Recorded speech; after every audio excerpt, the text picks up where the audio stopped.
It's awesome. It's good. Fucking sick. Local music is cool. It kicks ass. It's refreshing to see all the young talent. Well, my commitment's hard. I can only practice probably once a week. We went through a lot of people. Finding a bassist was really hard. I think the biggest obstacle for the rest of the band is just finding time to meet. We had a lot of problems up at the beginning and finding who's dedicated, finding who's not dedicated. The other guitarist, he just tried to take lead, basically.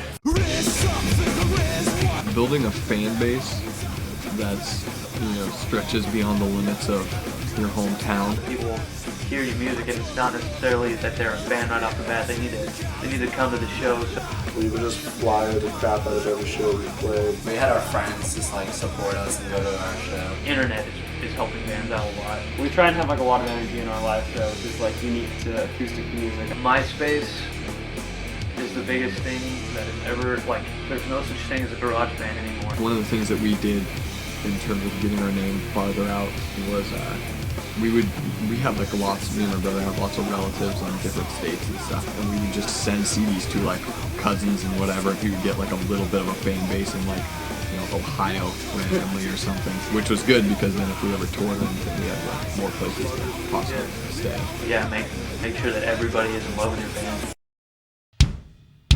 First of all, there's nowhere to play. Finding places to play, it's pretty hard to do. There's no places around Pleasanton to play. They all got shut down. The Cave just shut down, the Pound shut down, the Grange just shut down, the Ramen shut down, Unity shut down. It just seems like a bunch of places that are hot spots get closed down. A couple places in Berkeley over the hill are just punk venues or just hardcore venues. And all the bands have to take turns playing the same venues. So you have to wait months before you can play a show. It's just hard to get in contact with venues that are interested in bands that they've never heard of. Amador and Foothill always had shows going on, and now it's pretty much every now and then Foothill puts on a show maybe. And that's pretty much it. We haven't had a show in a while. In a bunch of places that we were supposed to go at, like the Cave.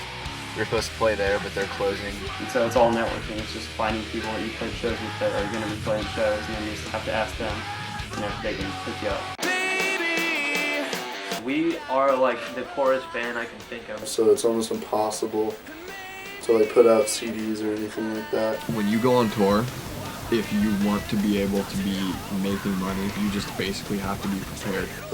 It costs thousands of dollars, and being in a hardcore punk band, you don't have that kind of money. Well, we don't have a lot of money, so it's hard to get t-shirts made, stickers made, and all that. Poster Boy doesn't make a lot of money. It takes us a while to get out of debt from every CD. I have tons of merchandise. My brother bought a screen printer because he just, that's the cost that, it would be to make a shirt.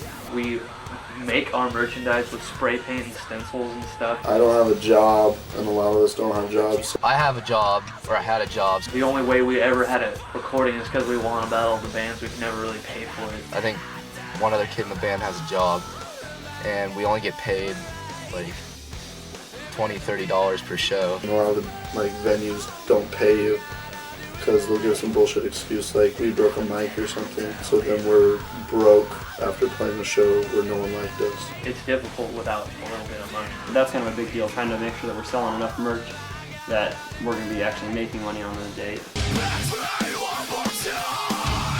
Record labels are full of big corporate guys who basically only want to make money. Because there's such a flooded market, there's so many bands out there, they'll hold on to you for an album, they'll pay for that, they'll distribute it, and then they'll let you go. A lot of labels are getting really picky because of websites like MySpace, where anyone can have a band.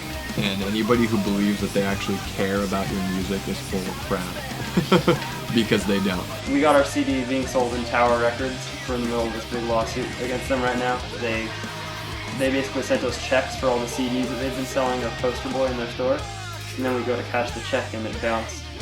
That's kind of frustrating that they kind of ripped us off, and so we're still trying to figure that out. The second they get a feeling that, you're not going to be making them a lot of money, is the second they don't care about you. With rock music, I guess it's more just energy more than anything. I'm kind of concerned about the local scene, so I'd like to see more kids going out to local shows. It's awesome. Yeah, It's good. I mean, it's difficult, and you know, we all have in the back of our minds that it's really something hard to do, almost an impossibility. But we all do it anyway. It's what we love.